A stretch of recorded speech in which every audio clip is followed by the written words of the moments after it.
Salut à toi futur leader, bienvenue mon ami au sein de cette nouvelle vidéo. Comme chaque lundi, j'ai le plaisir de te retrouver chez moi et dans cette nouvelle vidéo, on va parler, comme tu l'as vu dans le titre, d'un nouveau résumé de livres. Je sais que vous aimez beaucoup les résumés de livres. J'ai posé la dernière fois la question sur Instagram et vous m'avez dit que vous appréciez énormément tout le travail que je peux faire, de lire le bouquin, ensuite vous le retranscrire en vidéo sur YouTube. Ça permet à nombreux d'entre vous de ne pas avoir à lire un livre ou tout du moins de gagner beaucoup de temps pour éviter de le lire tout simplement. Et d'ailleurs, je peux vous dire des fois s'il est intéressant ou non de le lire, de l'acheter et d'aller plus en profondeur, ou si mon résumé peut vous suffire. Et dans cette nouvelle vidéo, on s'attaque au livre de Chris Voss et de Tal Raz, Ne coupez jamais la poire en deux. L'art de la négociation par un ancien expert du FBI. Alors forcément, moi quand j'ai vu ça, j'ai vu ancien expert du FBI. Bon déjà, il a rajouté ça pour faire un petit aspect marketing qui a très bien fonctionné sur moi. On se dit forcément que c'est quelqu'un de très qualifié et que c'est forcément un expert. Donc, l'auteur, Chris Voss, pour l'introduction, voilà, c'est un ancien expert du FBI. Très intéressant son livre. Pourquoi? Je te donnerai mon avis à la fin de cette vidéo, mais en fait, c'est truffé d'anecdotes, de prises d'otages, de situations vraiment très stressantes dans laquelle la négociation n'est pas une option, n'est pas non plus obligatoire, mais il faut vraiment exceller en fait en négociation dans ce type de situation. Donc je pense que en tant que négociateur, enfin pas moi, mais l'auteur, en tant que négociateur expert du FBI, je pense que c'est l'une des meilleures personnes, au-delà d'un vendeur, d'un commercial, d'un Warren Buffett ou d'un Jordan Belfort, je pense que c'est l'une des personnes les plus qualifiées pour nous donner des conseils en négociation.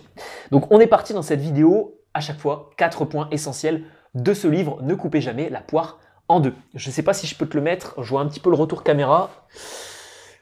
Allez, on va tester ça, je vais peut-être mettre un petit coup de coude au milieu de la vidéo, mais bon, peu importe. Donc, premier conseil, 3 outils pour bien négocier efficacement. 3 conseils que l'auteur donne. 1. Ralentir en termes de communication, en termes de débit de parole, en termes d'émotion aussi. Ne pas se laisser envahir par ses émotions et réussir à ralentir énormément.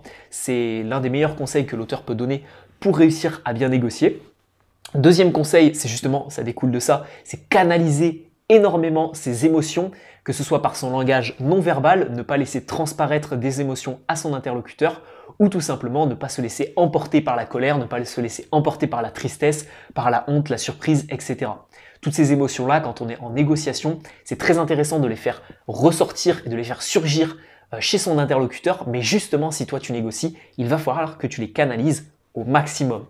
Et enfin, troisième conseil, alors pour appuyer un petit peu celui-ci, ouais, je m'étais noté ça, c'est se focaliser sur son propre interlocuteur et non pas sur ses voix intérieures. Parce que bien souvent, les émotions, pour réussir à les canaliser, on se fait tout un cheminement dans sa tête, on se dit « ouais, mais s'il nous a dit ça, c'est peut-être parce que ça signifie ça, etc. » Tout ça, c'est des voix intérieures qu'on a dans notre tête et si tu souhaites tout simplement canaliser énormément tes émotions, concentre-toi juste sur ton interlocuteur, concentre-toi sur les faits et commence pas à te baratiner quoi que ce soit dans ton esprit. Et troisième chose, pour négocier efficacement, et ça c'est valable au téléphone, c'est redoutable, le sourire. Le sourire, quand on négocie, ça permet d'enchanter sa voix. C'est notamment ce que j'explique dans la formation Voice 2.0.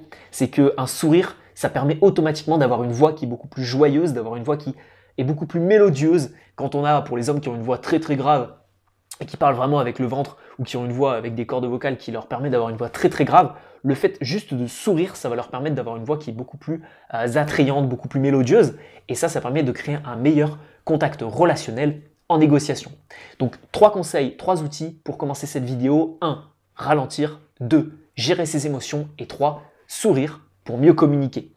Garder un aspect toujours positif à la relation, surtout si c'est au téléphone, parce qu'on ne peut pas voir l'interlocuteur et on ne sait pas comment il réagit.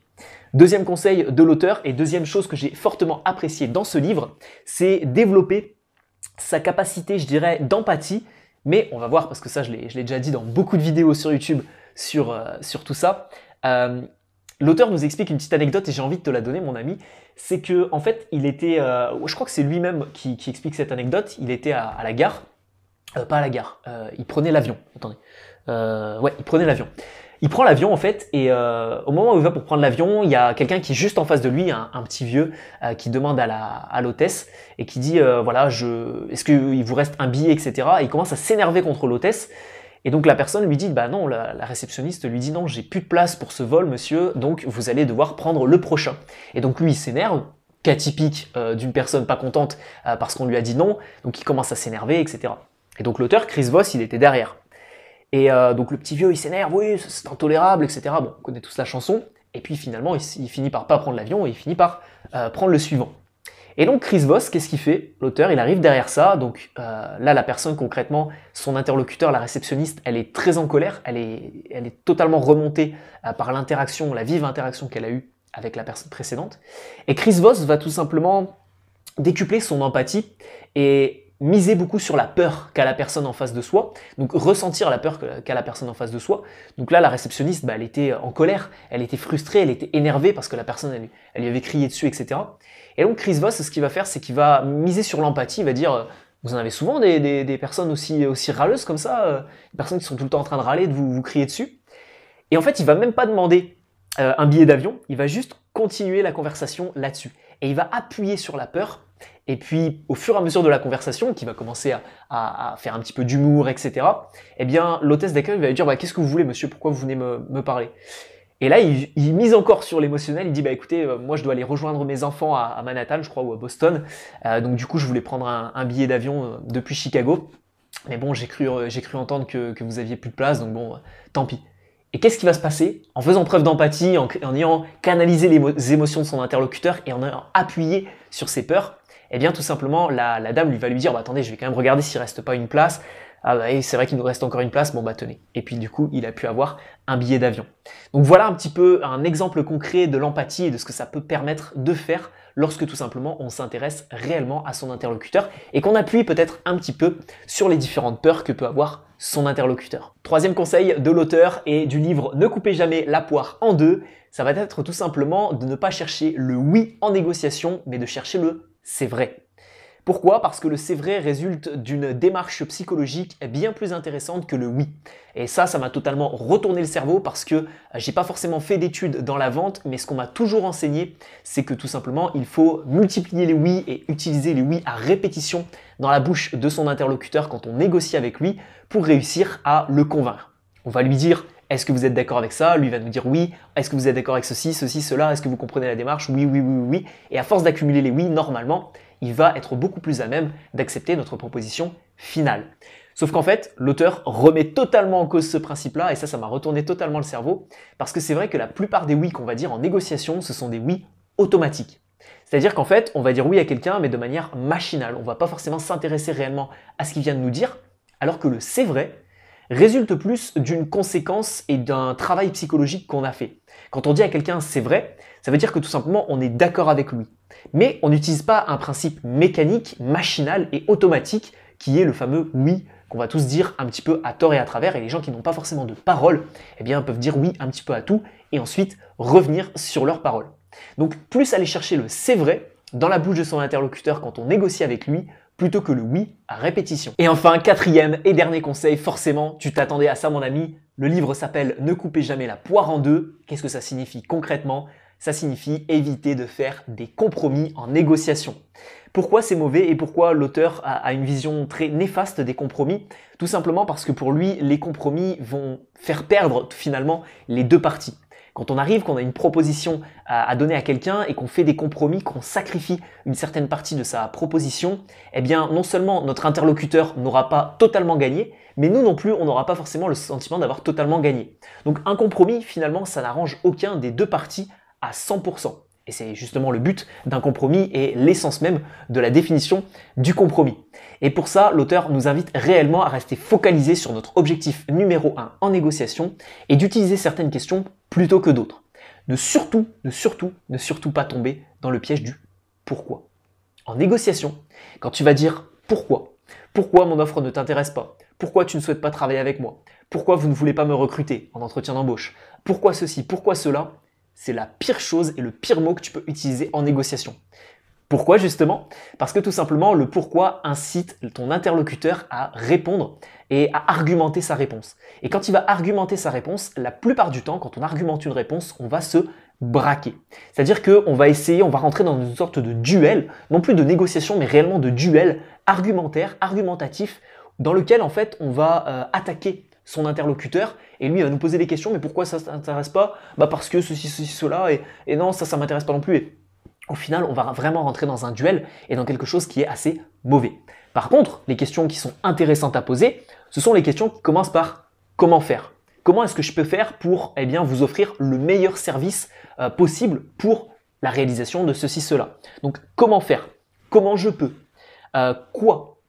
Tout ça, ce sont des petits mots et des tournures de phrases que tu vas pouvoir utiliser et qui sont bien plus intéressantes que le fameux pourquoi, à bannir totalement en négociation. Maintenant que tu es resté jusqu'à la fin de cette vidéo, je vais te donner mon avis sur ce livre. Honnêtement, c'est un très bon bouquin. C'est un très bon bouquin parce qu'il regorge de plein d'autres techniques axées sur la psychologie, etc. Ce que j'ai forcément apprécié, et ça tu le sais, hein, quand les auteurs font ça, j'adore, c'est les leçons clés. Je ne sais pas si tu le verras juste ici.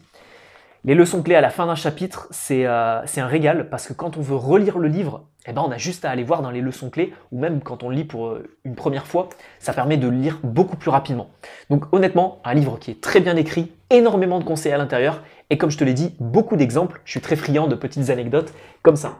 Donc très bon livre, je te recommande de l'acheter si tu t'intéresses à la négociation, si tu es commercial, vendeur, entrepreneur ou que tu veux vraiment devenir un futur leader et que tu aimes bien les bouquins sur la négociation et la communication, parce qu'il y a plein d'autres conseils que je n'ai pas donnés dans cette vidéo et qui sont dans cet ouvrage. Notamment le fait de laisser croire à son interlocuteur que c'est lui qui a le contrôle de la négociation, etc. grâce à des techniques beaucoup plus avancées. Donc si ça t'intéresse réellement, je te mets un lien Amazon dans la description de cette vidéo. Et puis si tu es également intéressé par le fait de mieux communiquer avec les autres, que ce soit en négociation, avec tes amis, avec ta famille, etc. et briller un petit peu plus en société par ton charisme, ton éloquence et ton aisance sociale, ce que je peux te proposer, c'est une solution tout en un cours en ligne gratuit.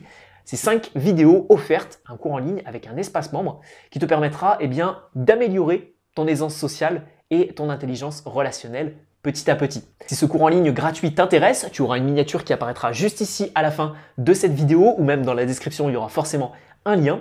Tu t'inscris, tu rentres ton email et ton nom sur la page de mon site internet et je t'envoie ton espace membre directement par email. Ce cours en ligne est structuré, il y a des fiches d'aide, etc. et c'est suivi actuellement par plus de 4000 futurs leaders. Donc si tu veux rejoindre les autres futurs leaders, je t'invite vivement à suivre ce cours en ligne gratuit et puis on se retrouve forcément pour une prochaine vidéo résumé de livres. Partage cette vidéo avec tes amis qui adorent les livres sur la négociation et on se retrouve bientôt dans une nouvelle vidéo. C'était William, ciao ciao.